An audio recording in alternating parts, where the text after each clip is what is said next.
marzo de 2006 llegó a los cines una película que nadie esperaba que terminara convirtiéndose en uno de los mayores fenómenos culturales de la década. Una película de acción basada en un cómic de Frank Miller, dirigida por un cineasta relativamente desconocido y protagonizada por un actor que todavía no era una gran estrella de Hollywood. Su nombre era 300. Con una estética nunca vista hasta entonces, una violencia estilizada y frases que acabarían formando parte de la cultura popular, la película de Zack Snyder no tardó en convertirse en un éxito mundial. Esto es Esparta. La patada de Leónidas al emisario persa o las épicas cargas de los espartanos pasaron a formar parte del imaginario colectivo de toda una generación. Sin embargo, detrás de aquellas imágenes existía una historia mucho más compleja. Una historia que comenzaba siglos antes de que existiera el cine. Una historia en la que se mezclaban acontecimientos reales, leyendas, cómics, innovaciones técnicas, intensos entrenamientos físicos, controversias internacionales y una producción que estuvo a punto de no llegar nunca a realizarse. Porque 300 no es solamente una película. Es un fenómeno cultural. Y en esta videoenciclopedia vamos a explorar absolutamente todo lo que rodea a aquella obra estrenada en 2006. Desde sus orígenes hasta su legado, pasando por el rodaje, los actores, la música, las polémicas, las diferencias con la historia real y las innumerables curiosidades que se esconden detrás de las cámaras. Esta es la historia de 300.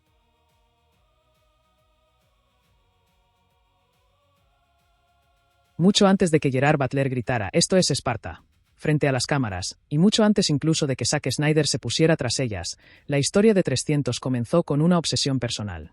La obsesión de Frank Miller por la batalla de las Termópilas.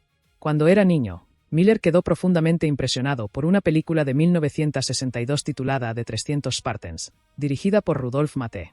Aquella producción, protagonizada por Richard Degan en el papel de Leónidas, recreaba la legendaria resistencia de los espartanos frente al ejército persa de Jerjes. A pesar de ser una película modesta y de contar con recursos limitados, dejó una huella imborrable en el futuro autor de cómics. Durante décadas, aquella fascinación permaneció con él. La batalla de las Termópilas no era simplemente una historia antigua. Para Frank Miller representaba una epopeya sobre el sacrificio, la resistencia y la lucha de una pequeña fuerza frente a un enemigo aparentemente imposible de derrotar. Tras revolucionar el mundo del cómic con obras como The Dark Knight Returns, Batman, Year One y Sin City, Miller decidió finalmente abordar la historia que llevaba acompañándolo desde la infancia. En 1998, junto a su entonces esposa y colorista Lynn Barley, publicó 300, una novela gráfica editada por Dark Horse Comics. Sin embargo, Miller nunca tuvo la intención de realizar una reconstrucción histórica rigurosa. Su propósito era muy diferente. Quería crear una leyenda. Una narración casi mitológica, contada desde el punto de vista de los propios espartanos. Una visión exagerada y heroica de los acontecimientos, en la que los guerreros griegos eran presentados como héroes legendarios y los persas adquirían una apariencia casi fantástica. La obra destacó inmediatamente por su espectacular apartado visual. Las páginas, de gran formato horizontal, estaban concebidas como si fueran una sucesión de pinturas. El uso del color de Lynn Barley y las composiciones de Miller daban la impresión de estar contemplando una serie de cuadros épicos más que un cómic convencional. La novela gráfica fue un enorme éxito y recibió varios premios Eisner, consolidándose rápidamente como una de las obras más populares de Frank Miller. Y, como era de esperar, Hollywood no tardó en fijarse en ella. Pero adaptar 300 no iba a ser una tarea sencilla. A finales de los años 90 y principios de los 2000, la industria cinematográfica vivía una nueva edad de oro para las películas históricas. El éxito de Gladiator, en el año 2000, había demostrado que existía un enorme interés por las historias ambientadas en la antigüedad. Sin embargo, 300 no era una película histórica convencional. No pretendía serlo. Era una fantasía heroica inspirada en hechos reales. Y precisamente por eso, los estudios no sabían muy bien cómo abordar el proyecto. La mayor dificultad no era la historia. Era el aspecto visual. Gran parte de la identidad de la obra residía en las ilustraciones de Frank Miller. Rodar una película histórica tradicional habría significado perder aquello que hacía especial al cómic. Durante varios años, distintas ideas fueron estudiadas por los estudios, pero ninguna terminaba de convencer. El proyecto permaneció atrapado en lo que Hollywood conoce como Development Hell, un limbo en el que muchas películas pasan años sin llegar a materializarse. Todo cambió en 2005. Ese año se estrenó Sin City. Dirigida por Robert Rodriguez y el propio Frank Miller, aquella película revolucionó las adaptaciones de cómics. Gracias al uso masivo de fondos digitales y una estética extremadamente fiel a las viñetas originales, Sin City demostró que era posible trasladar un cómic a la gran pantalla respetando casi por completo su identidad visual. Aquello hizo que los estudios volvieran a mirar hacia 300. Ahora sí parecía posible. Pero seguía faltando una pieza fundamental: el director. Y fue entonces cuando apareció Zack Snyder. Por aquella época, Snyder era prácticamente un desconocido para el gran público.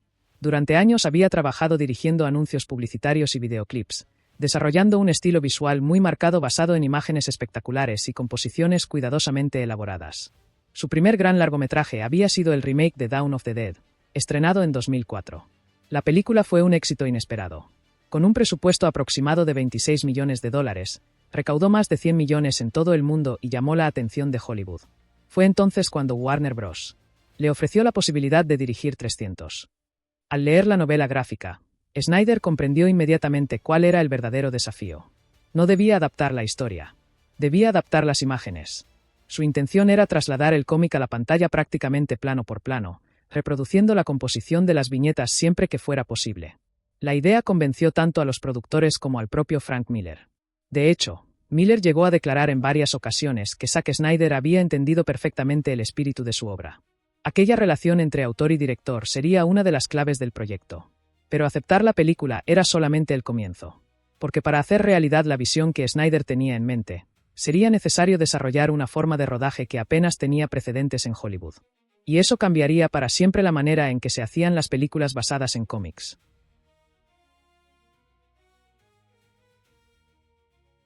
Cuando Zack Snyder fue contratado para dirigir 300, tuvo claro desde el principio que no quería hacer una película histórica tradicional. Su intención tampoco era realizar una recreación rigurosa de la batalla de las Termópilas. Lo que quería era algo mucho más ambicioso. Quería que el espectador tuviera la sensación de estar viendo el cómic de Frank Miller cobrar vida. Para conseguirlo, Snyder tomó una decisión radical. En lugar de utilizar la novela gráfica como una simple fuente de inspiración, decidió convertirla prácticamente en el storyboard de la película. Muchas de las escenas acabarían reproduciendo exactamente las mismas composiciones creadas por Frank Miller años atrás. Algunas tomas serían tan fieles que, comparadas con las viñetas originales, apenas presentarían diferencias. Sin embargo, llevar aquella idea a la práctica suponía un desafío enorme. La mayor parte de las películas históricas de la época recurrían a enormes decorados, localizaciones naturales y miles de extras. Producciones como Gladiator, Troya o El Reino de los Cielos seguían ese modelo. Pero Zack Snyder quería algo distinto. No quería realismo. Quería mitología. Y eso significaba que el mundo de 300 tendría que ser construido casi desde cero. Para ello contó con uno de sus colaboradores más importantes, el director de fotografía Larry Fong. Snyder y Fong ya se conocían desde hacía años y compartían una misma filosofía visual. Ambos entendían que la película debía parecer una sucesión de pinturas épicas. La luz, los colores y la composición debían alejarse de cualquier sensación de realismo. Su objetivo era crear imágenes que parecieran sacadas directamente de las páginas de Frank Miller. Para conseguirlo, comenzaron a desarrollar un lenguaje visual muy particular. Los colores serían extremadamente contrastados. Los cielos adquirirían tonos imposibles. La sangre tendría un aspecto casi pictórico. Las sombras serían mucho más profundas de lo habitual. Y los cuerpos de los personajes serían iluminados para resaltar cada músculo y cada detalle físico. Todo ello contribuiría a crear una atmósfera casi irreal. Pero el verdadero desafío era otro. ¿Cómo filmar una película ambientada en la antigua Grecia sin disponer de enormes escenarios? La respuesta fue una apuesta arriesgada. Pantallas verdes. Muchas pantallas verdes. Prácticamente toda la película sería rodada en estudio. Montañas, cielos, ciudades, templos, campos de batalla e incluso buena parte del mar serían añadidos posteriormente mediante efectos digitales. En aquella época, semejante decisión seguía siendo poco habitual. Aunque Sin City había demostrado que era posible rodar una película casi completamente digital, muy pocas producciones habían llevado aquella técnica tan lejos. Warner Bros. Aceptó la propuesta. El presupuesto inicial rondaba los $60 millones, una cifra relativamente modesta para una película épica de semejante escala. Precisamente por eso, el uso masivo de efectos digitales resultaba una solución mucho más económica que construir gigantescos decorados o trasladar al equipo a múltiples países. La mayor parte del rodaje tendría lugar en los estudios Ice Storm de Montreal, en Canadá. Allí se construirían únicamente algunos elementos físicos esenciales. Rocas, columnas, fragmentos de escaleras, partes del trono de Esparta, algunos suelos, y poco más. Todo lo demás existiría únicamente en ordenadores. El diseñador de producción Jim Bissell desempeñó un papel fundamental durante esta fase. Su misión consistía en transformar las ilustraciones de Frank Miller en espacios tridimensionales que pudieran ser utilizados durante el rodaje. Bissell trabajó estrechamente con los departamentos de arte, vestuario y efectos visuales para garantizar que todo mantuviera una coherencia estética. Mientras tanto, el supervisor de efectos visuales Chris Watts comenzó a planificar lo que acabaría convirtiéndose en uno de los aspectos más revolucionarios de la película. Más de 1500 planos con efectos digitales. Una cifra enorme para la época. Pero aún quedaba por resolver otro problema. Uno de los más importantes de todos. Los espartanos. Porque para Zack Snyder no bastaba con que parecieran guerreros. Debían parecer auténticas máquinas de guerra. Y eso significaba que los actores tendrían que transformarse físicamente de una forma extrema. La preparación que les esperaba se convertiría con el tiempo en una auténtica leyenda en Hollywood. Y cambiaría para siempre la vida de muchos de ellos.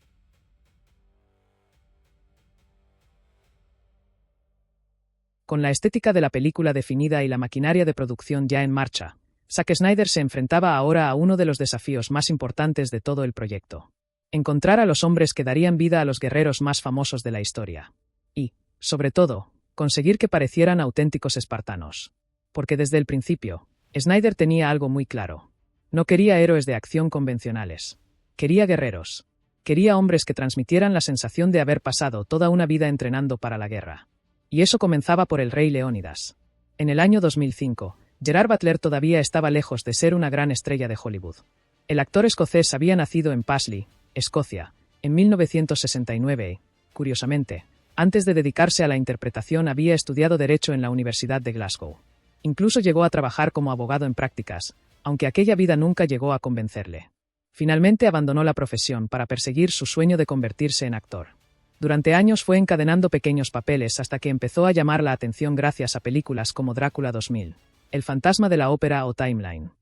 Sin embargo, todavía no había encontrado el personaje que cambiaría su carrera. Ese personaje sería Leónidas. Desde el primer momento, Zack Snyder vio algo especial en Butler. No era el actor más musculoso, ni el más famoso, pero poseía una presencia natural y una intensidad que encajaban perfectamente con la imagen que tenía del rey espartano. Años después, Snyder reconocería que Gerard Butler fue prácticamente su única opción para interpretar al personaje.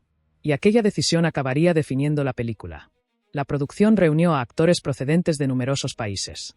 La reina Gorgo sería interpretada por Lena Headey, una actriz británica que años después alcanzaría fama mundial gracias a su papel de Cersei Lannister en Juego de Tronos.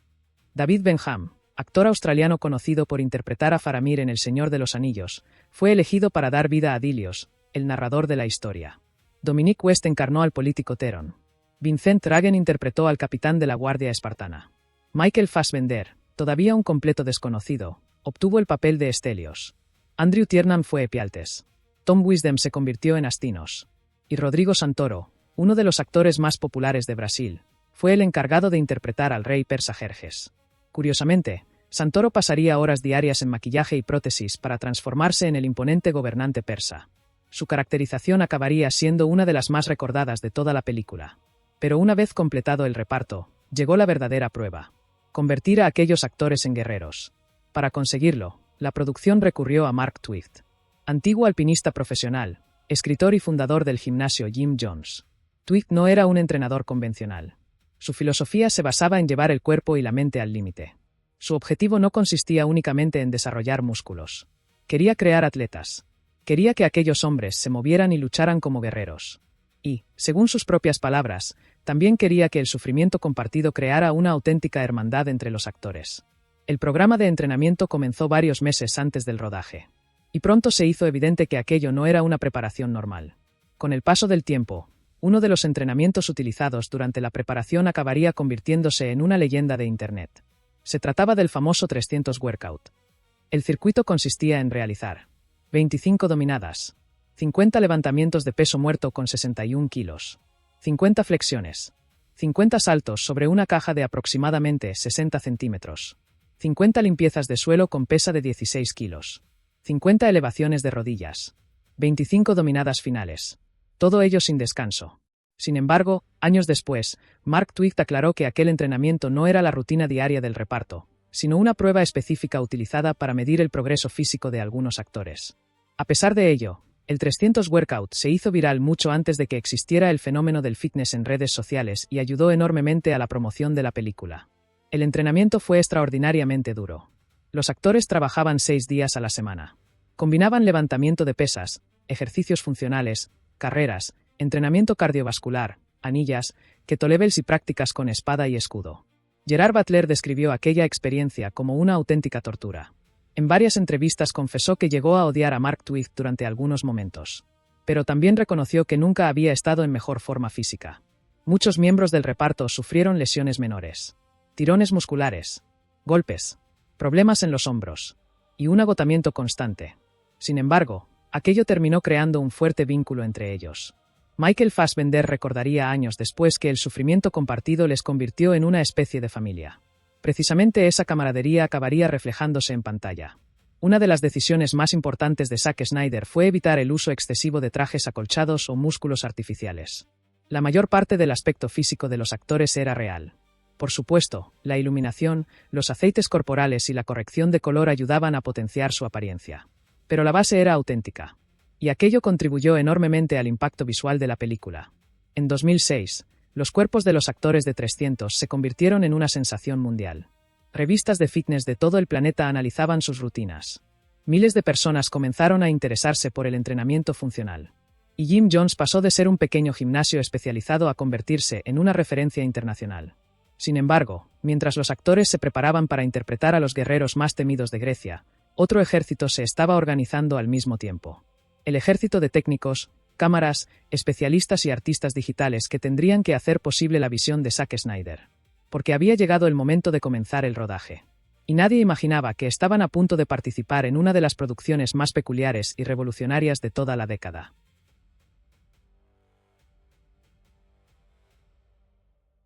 El 17 de octubre de 2005, después de meses de preparación, entrenamiento y planificación, las cámaras comenzaron a rodar.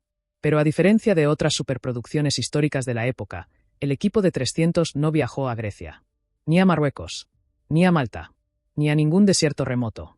El escenario principal de una de las batallas más famosas de la historia sería, en realidad, un gigantesco estudio situado en Montreal, Canadá. Concretamente, los estudios Ice Storm.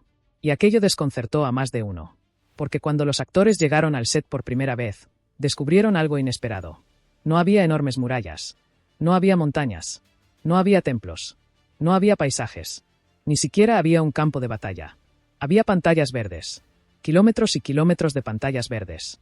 Desde el principio, Zack Snyder sabía que la mayor parte de la película existiría únicamente dentro de los ordenadores. Los decorados físicos eran mínimos. Algunas rocas. Unas pocas columnas. Fragmentos de escaleras. Partes del trono espartano. La plataforma donde se desarrollaban algunos combates. Y poco más. Todo lo demás sería creado digitalmente meses después. Aquella forma de trabajar resultaba extraña incluso para muchos veteranos de la industria. Los actores tenían que interpretar escenas dramáticas y combates épicos mientras miraban espacios vacíos. En ocasiones, ni siquiera sabían qué criaturas o escenarios serían añadidos posteriormente. La imaginación se convirtió en una herramienta tan importante como las espadas. Durante el rodaje, Zack Snyder comenzó a desarrollar algunas de las señas de identidad que acabarían definiendo toda su carrera. Las composiciones extremadamente cuidadas. Los movimientos de cámara imposibles. La alternancia entre velocidad normal y cámara lenta. Y la obsesión por construir imágenes que parecieran cuadros vivientes. La colaboración con Larry Fong, director de fotografía, fue fundamental. Ambos trabajaban constantemente para reproducir la estética de Frank Miller. Cada encuadre era estudiado al detalle. Cada sombra. Cada haz de luz. Cada gota de sangre. La intención era que prácticamente cualquier fotograma de la película pudiera imprimirse y parecer una ilustración. La escala del trabajo era enorme. La película terminó contando con más de 1500 planos con efectos visuales. Una cifra impresionante para la época. La empresa canadiense Hybride Technologies fue una de las principales responsables del trabajo digital. Curiosamente, Warner Bros. Compraría el estudio pocos años después, impresionada por la calidad de su trabajo. Los artistas digitales construyeron prácticamente todo el mundo de la película. Las montañas, los cielos, el mar, las ciudades persas, las formaciones militares, los paisajes, los ejércitos, y hasta los colores imposibles que terminarían dando personalidad a la obra. Nada debía parecer real. Todo debía parecer legendario. Aunque Zack Snyder no inventó la cámara lenta, sí ayudó a popularizar una técnica conocida como speed ramping. Consistía en alternar rápidamente entre movimiento normal y cámara lenta dentro de una misma secuencia. El resultado producía una sensación muy particular. Los combates parecían casi una coreografía. Los golpes adquirían una dimensión épica. Y cada movimiento de los espartanos se convertía en una especie de danza violenta. Aquella técnica acabaría influyendo en innumerables películas, videojuegos y anuncios publicitarios durante los años siguientes. Aunque los actores habían recibido un entrenamiento intensivo, los combates seguían siendo extremadamente exigentes. Gerard Butler sufrió varios golpes y cortes durante las escenas de acción. Nada especialmente grave. Sin embargo, el actor recordaría años después que los escudos y las lanzas utilizados durante el rodaje podían causar bastante daño. Las coreografías requerían una precisión absoluta. Un pequeño error podía terminar con alguien golpeado accidentalmente. Los hematomas eran habituales. Y las jornadas de trabajo resultaban agotadoras. Pero nadie se quejaba demasiado. Todos eran conscientes de que estaban participando en algo especial. Si alguien sufrió especialmente durante la producción, ese fue Rodrigo Santoro. Para transformarse en Jerjes, el actor brasileño tenía que pasar entre 4 y 5 horas diarias en maquillaje. Su cuerpo era cubierto con prótesis y numerosos accesorios. Gran parte de los piercings del personaje eran falsos y serían completados digitalmente durante la postproducción. Además, Santoro tenía que llevar plataformas para aumentar todavía más la imponente presencia del rey persa. Sin embargo, la mayor parte de la altura sobrenatural de Jerjes sería conseguida posteriormente mediante efectos visuales. El actor llegaría a describir el proceso como una experiencia agotadora, pero también una de las más fascinantes de toda su carrera. En aquel momento, Michael Fassbender era prácticamente un actor anónimo. Nadie podía imaginar que años después se convertiría en una de las grandes estrellas del cine contemporáneo. Pero durante el rodaje de 300, era simplemente uno más. Y precisamente por eso, las bromas entre compañeros eran constantes.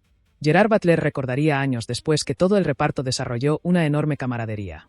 Aquellos hombres entrenaban juntos, rodaban juntos, comían juntos y sufrían juntos. La experiencia acabó creando un vínculo muy especial entre ellos, algo que terminaría reflejándose en la pantalla. Una de las características más comentadas por el equipo era el nivel de detalle del director. Snyder revisaba constantemente las tomas, consultaba las viñetas originales, modificaba posiciones y repetía escenas hasta conseguir exactamente la imagen que tenía en mente. Su obsesión por la composición visual era tal que, en muchas ocasiones, utilizaba directamente el cómic de Frank Miller como referencia sobre el set. No estaba intentando reinterpretar la obra. Estaba intentando recrearla. Y, poco a poco, aquella extraña producción rodada entre pantallas verdes comenzaba a tomar forma. Pero el verdadero milagro todavía estaba por llegar. Porque cuando terminó el rodaje, 300 seguía estando incompleta. Faltaba construir el mundo. Faltaban los monstruos. Faltaban los ejércitos. Faltaban los colores. Faltaba la sangre. Faltaba la magia. Y sería durante la postproducción cuando la película terminaría convirtiéndose en la obra que millones de espectadores conocerían en 2006.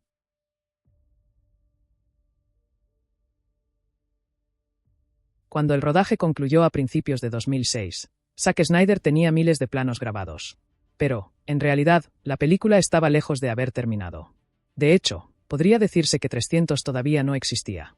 Porque aunque las interpretaciones ya estaban filmadas, el mundo que rodeaba a aquellos personajes seguía siendo, literalmente, un enorme vacío verde. Las montañas de Grecia, los cielos imposibles, las tormentas, los acantilados, los ejércitos persas, las criaturas fantásticas, la sangre, los colores, todo eso aún tenía que ser creado. Y durante los meses siguientes, cientos de artistas digitales trabajarían para convertir aquel rompecabezas en una película. La empresa canadiense Hybride Technologies se convirtió en una pieza fundamental de la producción. Junto a otros estudios de efectos visuales, sus artistas comenzaron una tarea titánica: transformar miles de planos grabados sobre fondos verdes en una realidad coherente.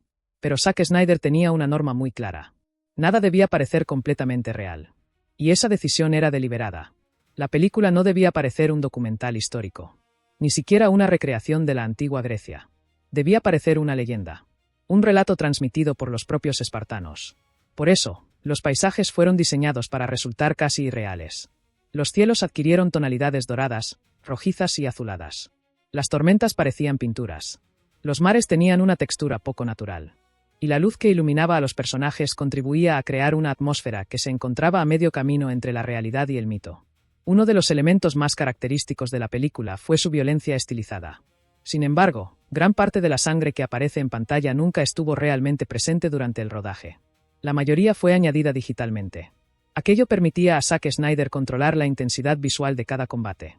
Las salpicaduras, los cortes, los impactos, Todo era cuidadosamente diseñado durante la postproducción.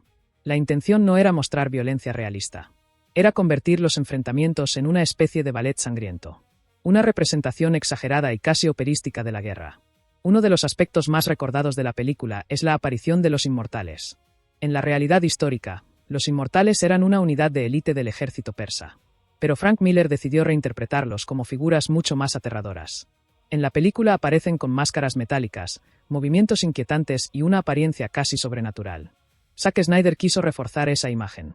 Gracias a los efectos digitales, aquellos guerreros adquirieron una presencia mucho más amenazadora. Lo mismo ocurrió con numerosas criaturas y personajes que jamás existieron en la historia real. Gigantes, monstruos deformes, el verdugo persa, y hasta un rinoceronte de guerra. Todos ellos formaban parte del componente fantástico heredado directamente del cómic. Uno de los mayores logros de la película fue su tratamiento del color. La imagen fue manipulada cuidadosamente para reproducir el trabajo realizado por Lynn Barley en la novela gráfica. Los contrastes se acentuaron. Los negros se hicieron más profundos. Los colores adquirieron una intensidad poco habitual.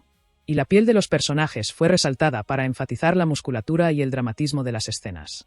El resultado era tan particular que inmediatamente se convirtió en una de las señas de identidad de la película.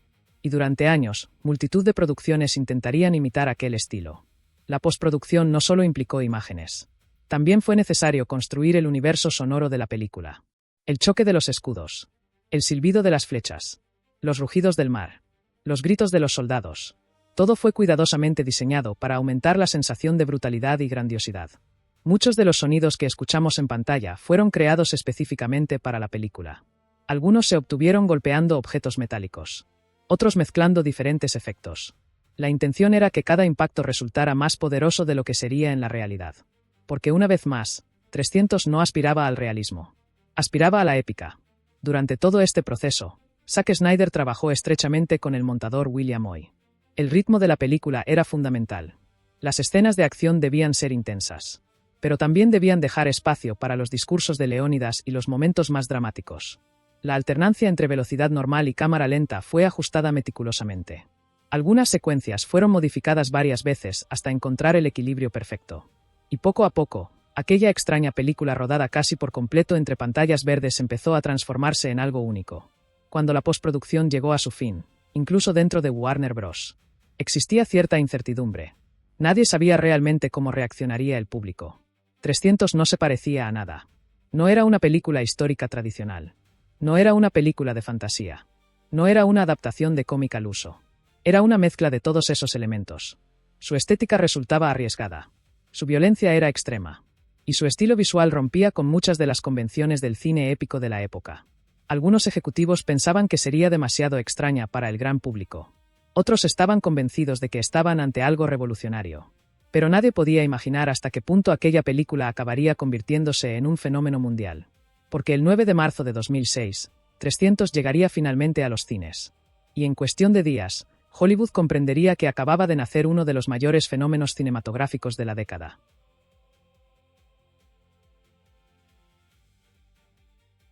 Después de meses de rodaje, miles de planos digitales y una postproducción extraordinariamente compleja, había llegado el momento de descubrir si el público aceptaría aquella extraña mezcla de historia, fantasía y estética de cómic.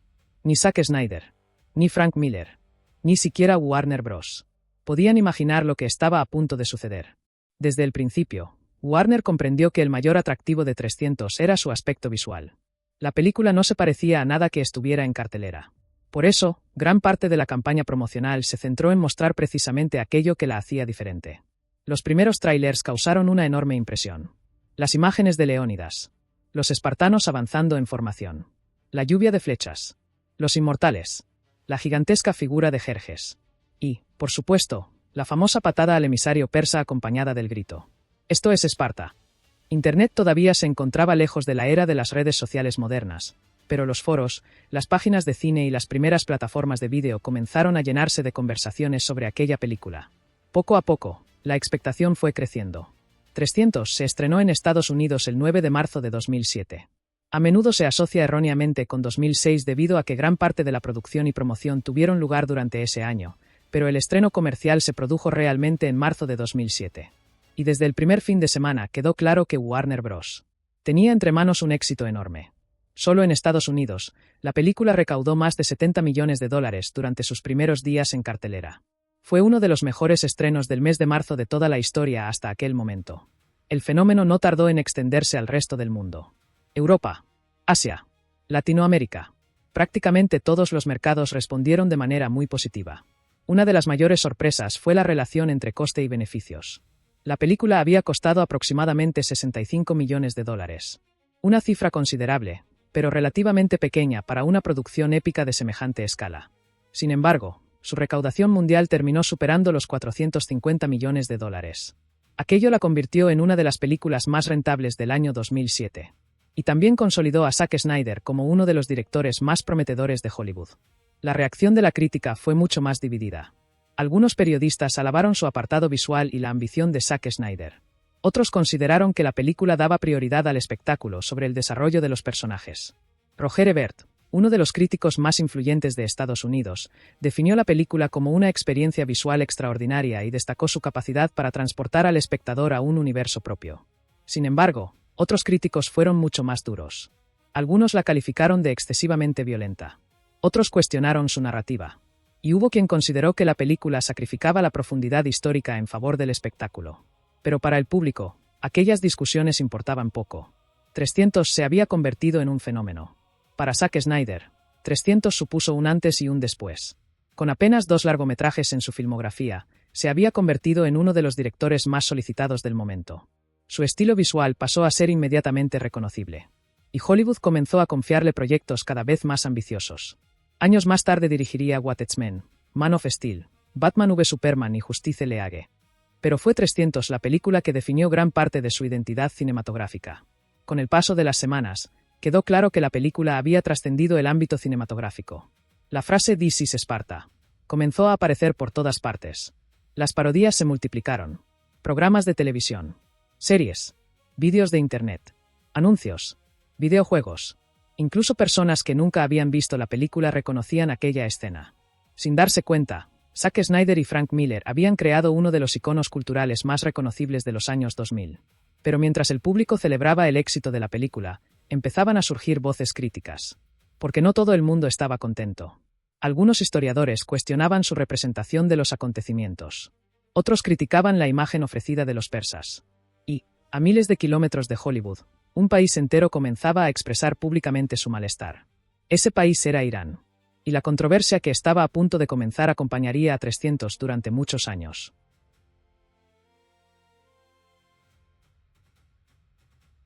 Mientras millones de espectadores acudían a los cines y 300 se convertía en uno de los mayores éxitos de 2007, comenzaba a desarrollarse una historia muy distinta lejos de Hollywood.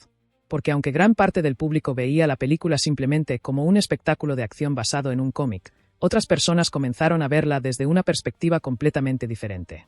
Y las críticas no tardaron en aparecer. Desde su estreno, muchos historiadores señalaron algo evidente. 300 no era una representación fiel de la batalla de las Termópilas. Pero, al mismo tiempo, ni Zack Snyder ni Frank Miller habían pretendido que lo fuera. La película estaba basada en una novela gráfica. Y aquella novela gráfica era, a su vez, una interpretación muy libre y exagerada de los hechos históricos. De hecho, el propio Frank Miller describió su obra como una fantasía. Una leyenda. No como un documental. Sin embargo, eso no impidió que algunos especialistas criticaran las numerosas licencias creativas. Porque las diferencias con la realidad eran enormes. Los ejércitos persas. La apariencia de Jerjes. Las criaturas fantásticas. Los inmortales. Los números de soldados. Las armas. Las armaduras. Prácticamente todo estaba exagerado. Pero las críticas históricas eran solo el principio. Las mayores protestas llegaron desde Irán. Y es que para los iraníes, la película tocaba una parte especialmente sensible de su historia. El antiguo imperio persa es considerado uno de los grandes orgullos nacionales del país. Personajes como Jerjes y la dinastía aqueménida forman parte de la identidad histórica iraní. Por eso, la representación ofrecida por 300 fue recibida por muchos como un insulto. En la película, los persas aparecen como una fuerza monstruosa y casi inhumana. Sus soldados son retratados como seres deformes. Jerjes es presentado como una figura gigantesca y extravagante. Y todo el imperio parece una amenaza oscura frente a la nobleza y el heroísmo de los espartanos. Numerosos intelectuales, periodistas y representantes culturales iraníes consideraron aquella representación ofensiva. Algunos llegaron a describir la película como una forma de guerra psicológica contra la cultura persa. La prensa iraní publicó numerosos artículos criticando la producción, y varios organismos culturales calificaron la película de propaganda occidental. La polémica se vio amplificada por el momento histórico. En 2007, las relaciones entre Estados Unidos e Irán atravesaban uno de sus peores momentos. Las tensiones relacionadas con el programa nuclear iraní ocupaban constantemente los titulares, y algunos analistas interpretaron la película como una especie de metáfora moderna. Según esta visión, los heroicos espartanos representarían a Occidente, mientras que los persas simbolizarían una amenaza oriental. Sin embargo, ni Zack Snyder ni Frank Miller compartían aquella interpretación. Frank Miller nunca ocultó que había construido una versión extremadamente idealizada de los espartanos, pero insistió repetidamente en que su intención era contar una historia épica, no hacer un comentario político contemporáneo. Años después, el autor llegaría a declarar que la película había sido interpretada por algunas personas de una manera completamente distinta a la que él había imaginado. Para Miller, 300 era simplemente una historia sobre el valor y el sacrificio. Nada más. Zack Snyder también respondió a las críticas. El director recordó en numerosas entrevistas que la película estaba basada en un cómic de Frank Miller y no en los textos de Heródoto. Además, subrayó que todo el relato estaba narrado desde el punto de vista de Dilios, un soldado espartano. Por tanto, la exageración formaba parte de la propia historia.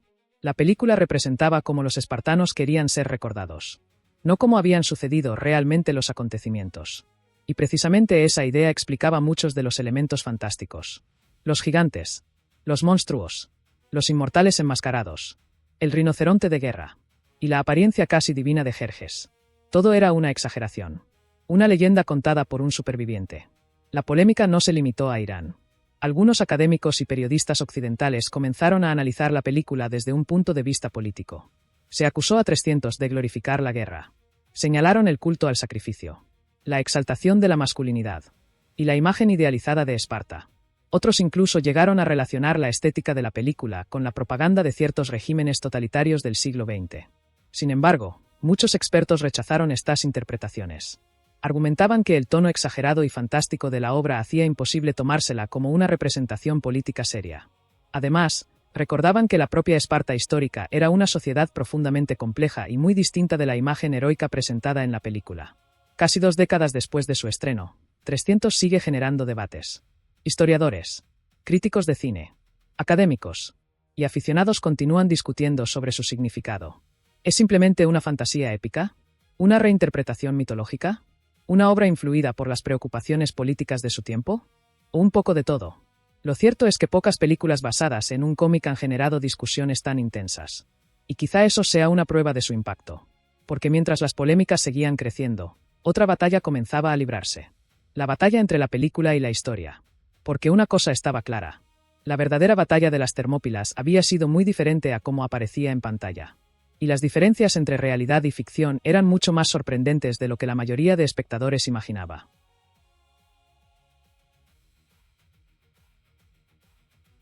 Si hay algo que ha acompañado a 300 desde el mismo día de su estreno, es una pregunta que millones de espectadores se han hecho alguna vez.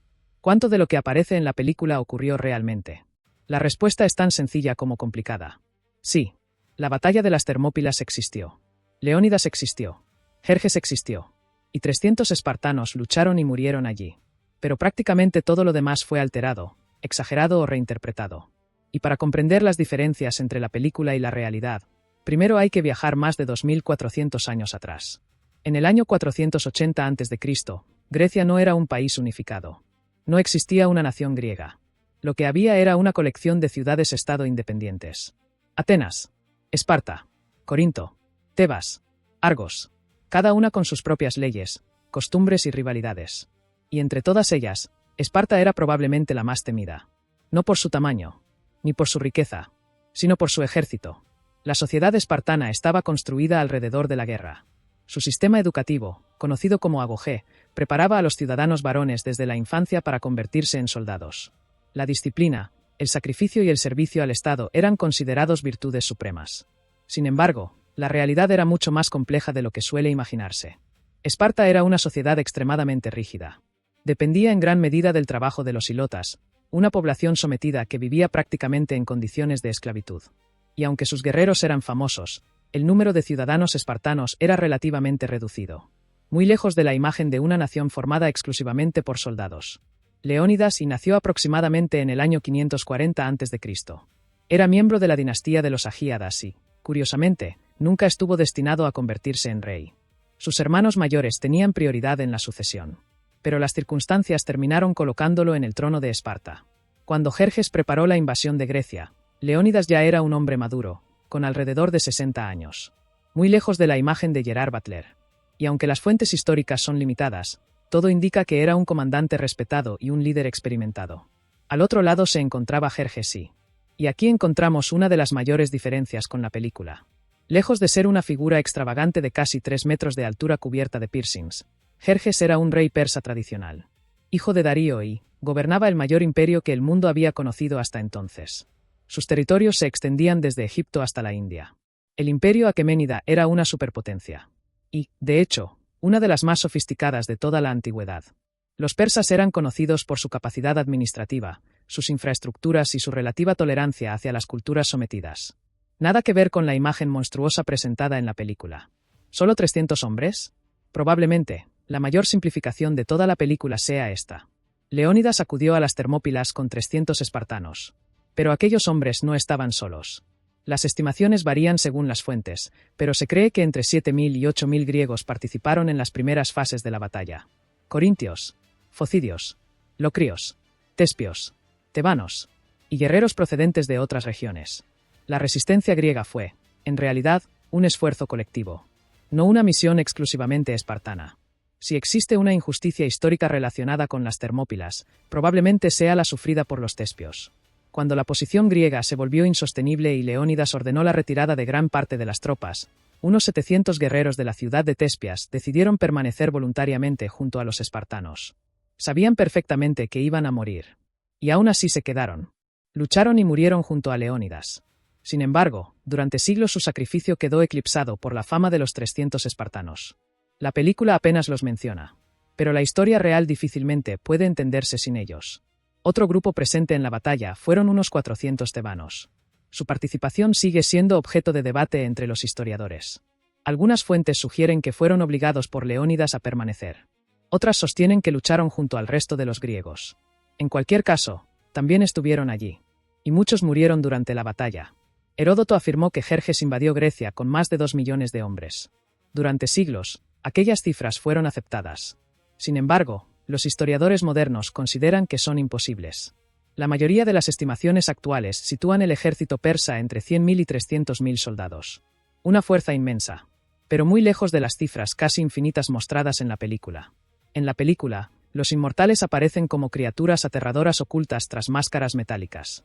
La realidad era muy distinta. Los inmortales eran una unidad de élite compuesta por 10.000 soldados. Recibían ese nombre porque su número se mantenía siempre constante. Cada vez que uno moría o enfermaba, otro ocupaba inmediatamente su lugar. No llevaban máscaras demoníacas. No eran monstruos. Eran soldados profesionales extraordinariamente disciplinados. El rinoceronte y los gigantes. Nunca existieron. Tampoco los gigantes deformes. Ni el verdugo gigantesco. Ni las criaturas fantásticas.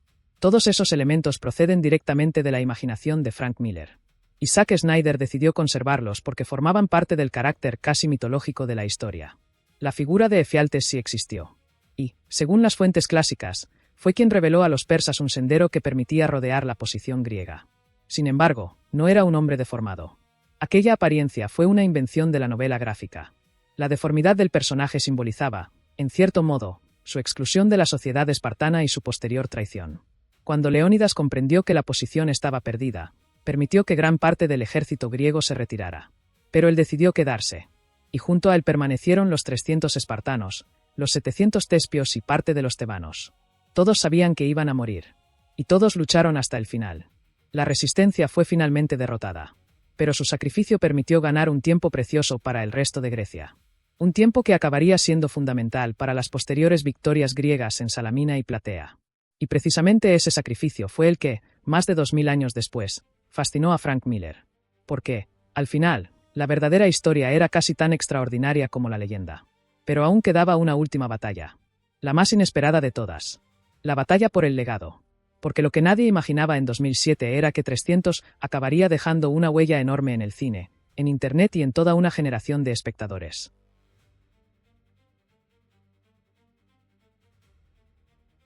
Cuando se habla de 300, la mayoría de la gente recuerda inmediatamente las imágenes.